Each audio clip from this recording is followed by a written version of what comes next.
ভোরের সূর্যটার এই সৌন্দর্যের সাথে সাথে আজকে আমি আমার দিনের সমস্ত প্রতিকূলতাকে উপেক্ষা করে আজকের দিনটা সুন্দর করে কাটানোর চেষ্টা করব। শরীর খারাপকে কোনো গুরুত্ব দেব না। আজকে বাড়িতে কেউ থাকবে না, তাই আজকের লড়াইটা শুধুমাত্র আমার একার লড়াই। গুড মর্নিং এভরিওয়ান, মৌসুমী লাইফস্টাইলে আরও একটি ব্লগে তোমাদের স্বাগত। আর আজ রবিবার, এখন সকাল 9টা বাজে। এখন থেকে আমি আমার ব্লগটা স্টার্ট করছি। তো সকালবেলা বুঝতেই পারছো রান্নাঘরে মিঠি চলে গেছে নাচের স্কুলে, আর আমি বানাচ্ছি তোমাদের দাদার জন্য খাবার। ও বেরোবে। কাল রাত্রে আমি ভাত খাইনি, তোমাদের দাদাও ভাত খায়নি, মেয়েরা খেয়েছে, তাই জন্য ভাবলাম সকালে ওকে একটু ভাত ভেজে দিই। আজও যাবে রায়দিঘিতে, তা ভাবলাম কি একটু ভাত ভেজে দিই, ভাতটা খেয়ে যাক, কাল রাত্রে তো খায়নি। এটা হয়ে গেলে এবার মামকে খাবার করে দেবো। মাম খাবে ব্রেড অমলেট, এক একজনের জন্য এক একটা করবো। তো করে হচ্ছে মাম যাবে পড়তে, মিঠি গেছে নাচের স্কুলে, আর তোমাদের দাদা বেরোবে হচ্ছে রায়দিঘিতে। কালকে তো জানো তোমরা, কালকে যে ভিডিওটা পেয়েছো ভোরবেলা উঠে বসে বসে করেছি। রাত্রেবেলা তো শরীরটা ভালো লাগছিল না, ঘুমায়নি। ভোরবেলা তখন ভাবছি কি করব, চলো একটা ভিডিও করি। তারপরে আবার ওই ভিডিও করে একটু বসেছিলাম, তারপরে আবার ধরো 5:30 পৌনে 6টার সময় গিয়ে শুয়ে পড়েছি। 6টা নাগাদ ঘুমিয়েও পড়েছি। উঠলাম এই কত 8:20-25-এ, মানে 2-2.5 ঘন্টা ঘুমিয়ে তারপরে উঠলাম।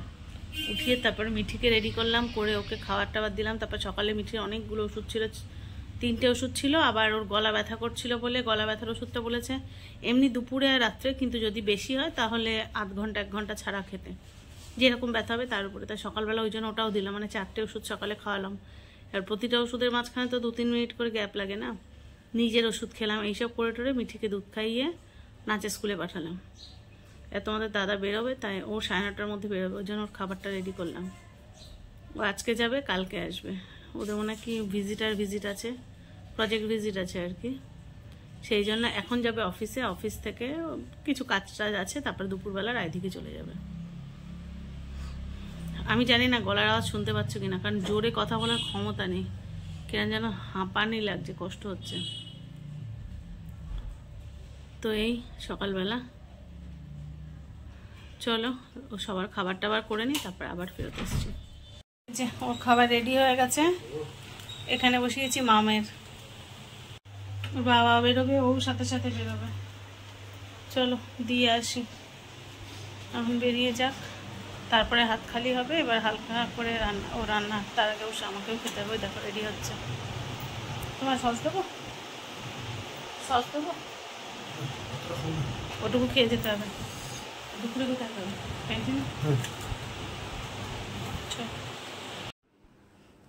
তো সকাল সকাল সবাই তো বেরিয়ে গেছে, এবার আমি একাই আছি বাড়িতে।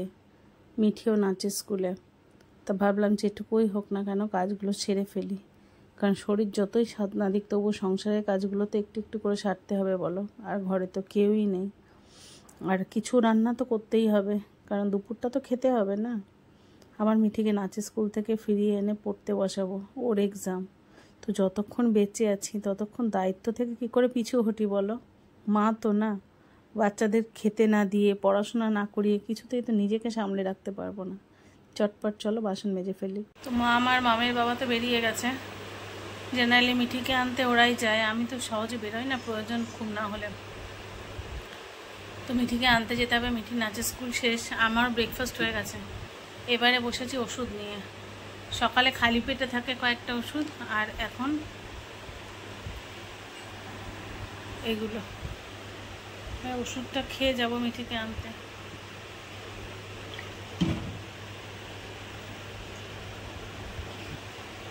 সবচেয়ে কষ্টের কাজ কি জানো? 1 ঢোক জলে এতটা ওষুধ খাওয়া। মানুষ সারাদিন না খেয়ে থাকতে পারে, কিন্তু এই যে জল না খেয়ে থাকা, এটা যে কতটা কষ্টের। 3টে বড় বড় ওষুধ তোমাদের দেখালাম, 1 ঢোক জলে 3টে ওষুধ খেতে হলো। খুব কষ্ট। সবচেয়ে সারাদিন খাই না, কষ্ট হয় না জানো, কিন্তু এই যখন খুব গরম পড়ে, ধরো এই এখন রোদ্রে বেরোবো, স্বাভাবিক একটু তো জলের টান হয়, অথচ জল খেতে পারি না। কষ্ট বলতে আমার এটাই বেশি হয়। তো যাই হোক, চলো মিঠিকে নিয়ে আসি। তো এই যে বাড়ি চলে এলাম আমরা, মিঠি হাঁপিয়ে গেছে।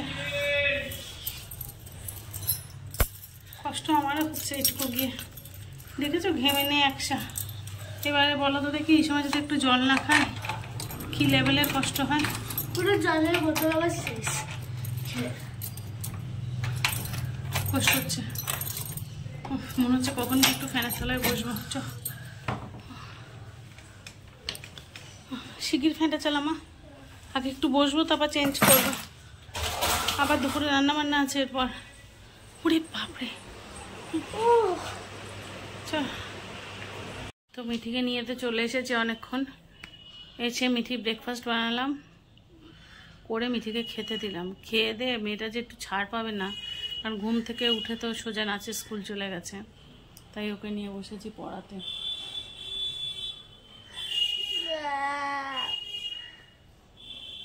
ওর তো হাফ ইয়ারলি এক্সাম শুরু হয়ে গেছে তোমরা জানো, সেই জন্য ওকে নিয়ে পড়াতে বসেছি।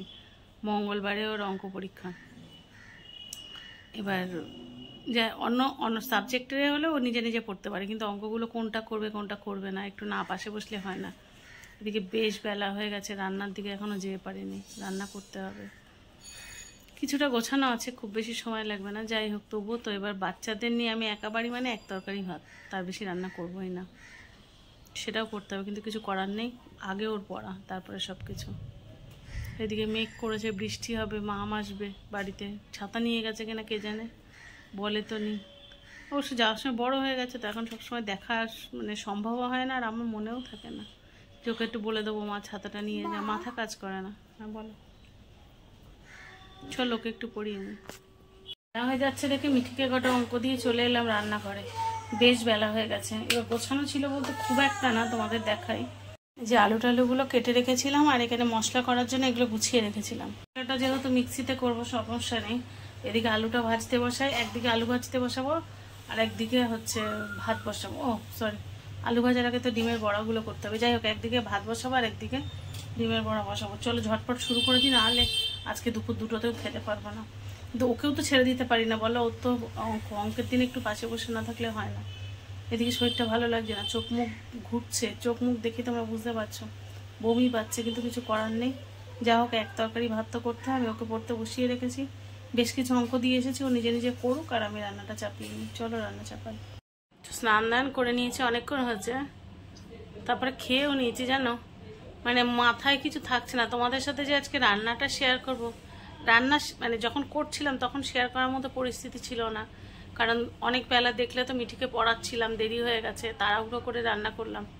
ভেবেছিলাম রান্না হয়ে গেলে শেয়ার করব, কিন্তু আজকাল কিছু মনেই থাকছে না, মাথাতে থাকছে না।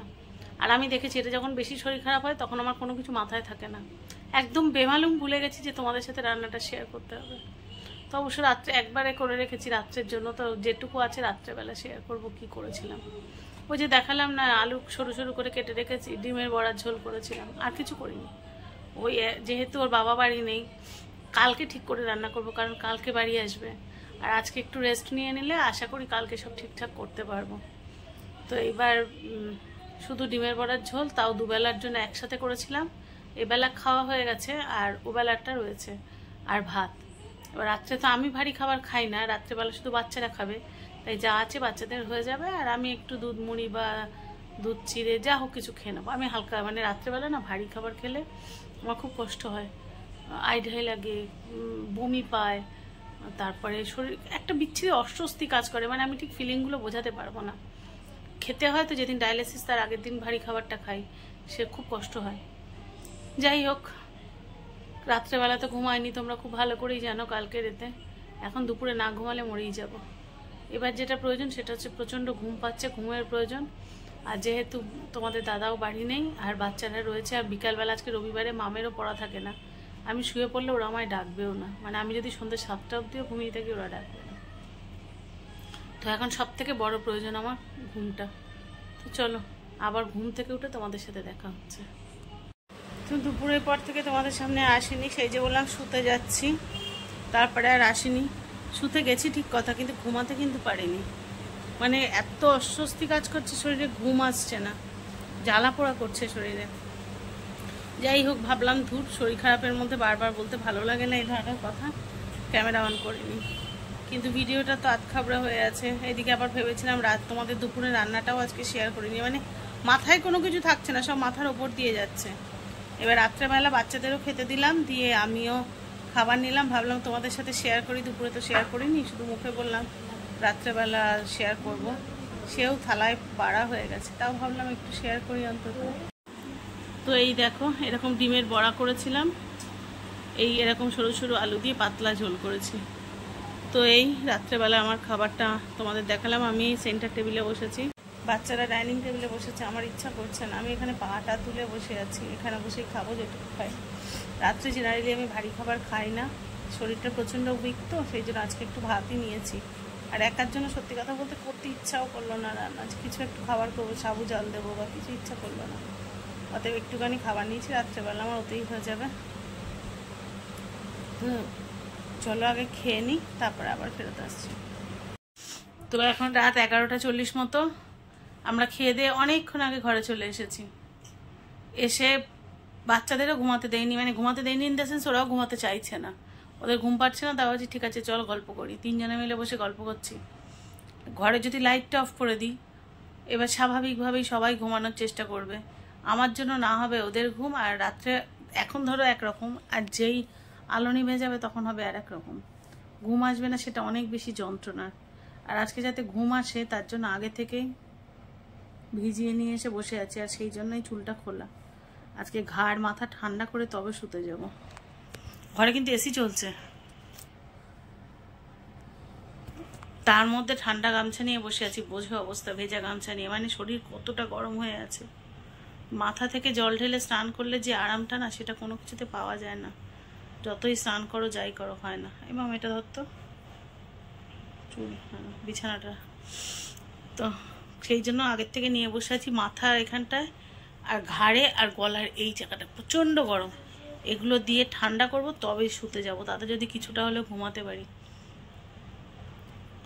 তো চলো, আর কালকে তো দাদা চলে আসবে, এলে তারপরে তাও একটু সে থাকলে তবুও মাঝে মাঝে জেগে থাকে, তবুও আমি সবসময় ডাকতে চাই না, সারাদিন অফিস টফিস করে, তো মেয়েদেরও পড়াশোনা থাকে, ক্লাস থাকে, ওই জন্য আমি রাত্রে কাউকে ডাকতে চাই না, নিজে উঠে চুপচাপ বসে থাকি। যখন দেখি ওদের ঘুম বারবার ভেঙে যাচ্ছে, টুক করে বসার ঘরে চলে যাই।